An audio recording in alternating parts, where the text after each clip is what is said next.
Hello, good morning. আমি শাওলিস mini ওয়ার্ল্ডের নতুন আরেকটি ব্লগে তোমাদের সকলকে ওয়েলকাম। আজকে হলো শুক্রবার।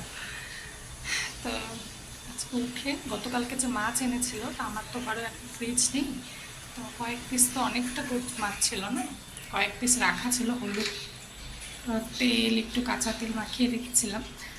তো বললাম এরকমই রাখো। তো এখন সেজন্য সকালে উঠেই আগে মাছটা ভাজা করতে বসিয়েছি।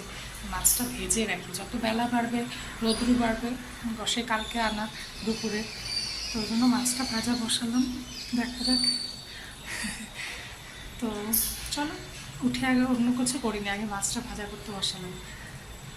তো চলো, ব্লগটা এখান থেকেই শুরু করছি। সারাদিনের সমস্ত কিছু তোমাদের সাথে শেয়ার করবো, তো দেখতে দেখো।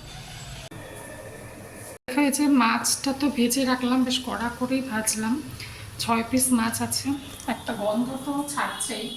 এখন দেখা যাবো ভাজা খায় না ঝোল খায়। মাছ ভেজে রাখলাম, তাহলে আরও খারাপ হয়ে যাবে। তো ভাজা হয়ে গেছে, এখন যখন করি করি। তো দেখো, আমি স্নান টান করে পুজো দিয়ে আসলাম। অনেকক্ষণ ল্যাদ খাচ্ছিলাম। ও টিভি দেখছিলাম, আমিও শুয়েছিলাম, মানে যেন কাজ করার এনার্জি পাচ্ছিলাম না। তো আমাদের রূপ তো নেই, ওই জন্য তাড়াটা নেই। তা চান করে পুজো টুজো দিয়ে আসলাম, এসে ডাল বসালাম। মাছটা তো ভেজে রেখেছে, বললো ভাজাই খাবে। বাইরে সুন্দর রোদ উঠেছে, কিন্তু আকাশে মেঘও আছে মনে হচ্ছে।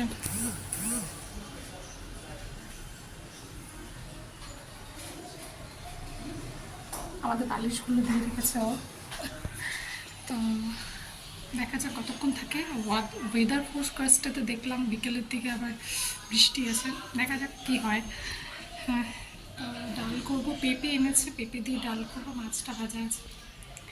আর তো কিছু করার নেই, সবজি তো এখন খাবে না। তো চলো হোক ডালটা, ভাতটা বসাবো তারপরে। এখন হচ্ছে ভাত খাবো, পেঁপে দিয়ে ডাল, মাছ ভাজা, পেঁয়াজ আর একটু আচারও নিয়েছি। ও খাচ্ছে, এখন আমি খাবো। 3টে বাজে এখন, সিম্পল রান্না। তো চলো, খিদে পেয়ে গেছে। তো দেখো, এখন এসে রেডি হয়েছি, সন্ধ্যা দিলাম, সন্ধ্যা টন্ধা দিয়ে বসেছিলাম, টিভি দেখলাম। ও স্নান টান করে বেরোলো, তো এখানে থাকলে স্নান করতে লেটই করে ও। তো স্নান টান করে বেরোলো, তারপরে এখন হচ্ছে রেডি হয়েছে, এখন যাবো হচ্ছে ওই বাড়িতে। তার আগে আমার স্কুটির পলিউশনটা করাতে হবে, যেটা অনেক দিন ধরে ডিউ না বছর। তো ওটা এখান থেকেই করাবো, সামনে রোডের থেকে। তো চলো বেরোই, এখন 7টা 5 বাজে, বেরোই। তো দেখো যে মাঝ রাস্তা, আমাদের স্কুটারে পেট্রোল শেষ হয়ে, মাঝ রাস্তায় না, অনেকটাই চলে এসেছি, মানে আর একটু বাকি, তখন পেট্রোল শেষ হয়ে গেছে। পেট্রোল পাম্প আমার বাড়ির ওখানে পেয়েছি।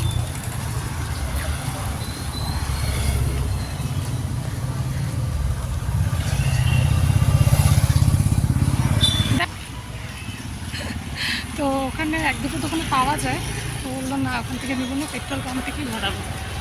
ওই জন্য হাঁটিয়ে হাঁটিয়ে নিয়ে যাচ্ছি।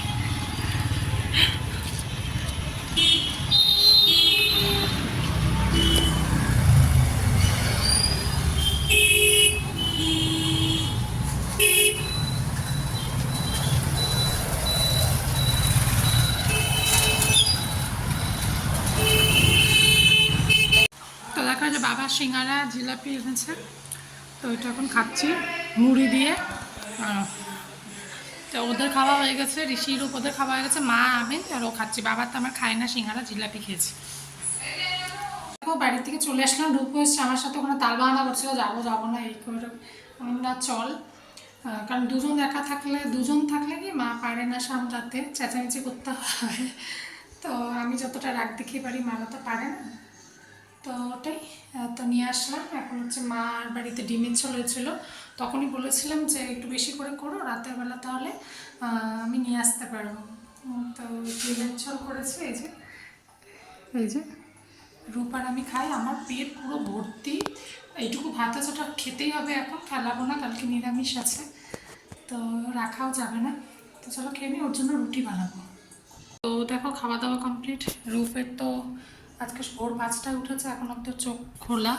গাড়িতে করে আসার সময় ঘুমিয়েই পড়েছিল, আমি বললাম খাবে কি খাবে না, জানতাম টিভি আসলে দেখলে পরে ওর চোখ খুলে যাবে আবার। তো সেটাই হচ্ছে, ওকে খাওয়ালাম, আমি তো তখনই ওর সাথে খেয়ে নিয়েছিলাম, যেটা বললামই। আর হচ্ছে ওকে ওর রুটিটা বানালাম, ওর খাওয়া হয়ে গেলো, এখন হচ্ছে শুভ। তো চলো, আজকের ব্লগটা এখানেই শেষ করছি। কালকে আবার একটা নতুন ব্লগে তোমাদের সাথে দেখা হবে। সবাই ভালো থেকো, সুস্থ থেকো।